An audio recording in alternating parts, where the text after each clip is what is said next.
Today we're going to take a look at Da Vinci's Art of War. This is a sort of risk grand strategy game that uses alternative medieval weapons based on Da Vinci's inventions, and it really has a very Euro feel to it as you're earning victory points and going for a certain victory point score which will end the game. The game is played by conquering territories, which can earn you victory points. You also can earn victory points by having the most castles in your territories. You earn victory points by conquering others, as well as winning a daily auction, which also awards you with projects, which can improve your weapons and technologies, and the person with the most projects also earns victory points. There's a very Euro feeling in terms that you can win by not necessarily being super aggressive, maybe playing a defensive game, maybe focusing on different paths to victory. So this definitely has that Euro feeling of different choices of things you can do. The app itself is set up really well. This is actually produced by Slithering Matrix, who do a lot of quality top-level strategy games. However, generally their interface and things like that are not the most impressive part. This one, though, has a very interesting interface. Some of the things really seem to work well.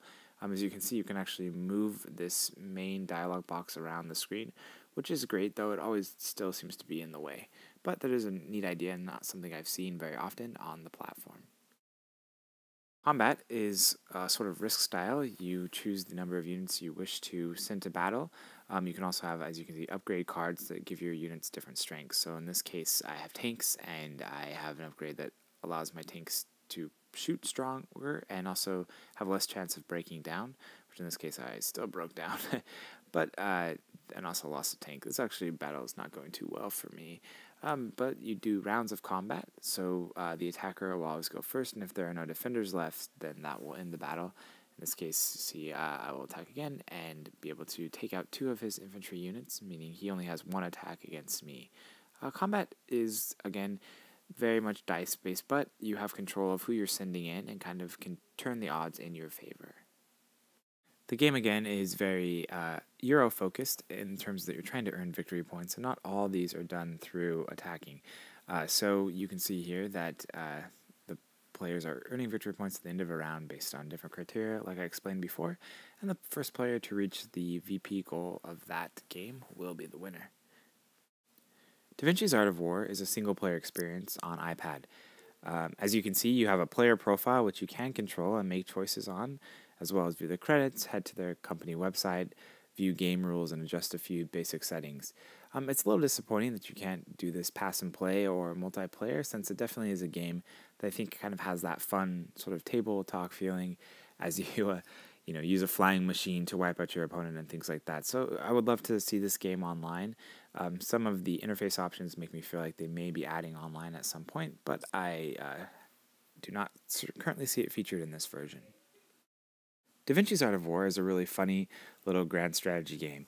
It takes an interesting premise, which is, combat in Europe in the Middle Ages with the inventions of Da Vinci. This really is a good combination, and the art and design of the app with the spinning tanks and the blowing flags really does put you in this world, and it is a joy to play. If you're a fan of Risk, it's important to note that this is definitely more of a Euro game in terms of you are trying to conquer, but you have other goals, and the real way to win is not just based on owning the most territories, but using those territories effectively to earn points.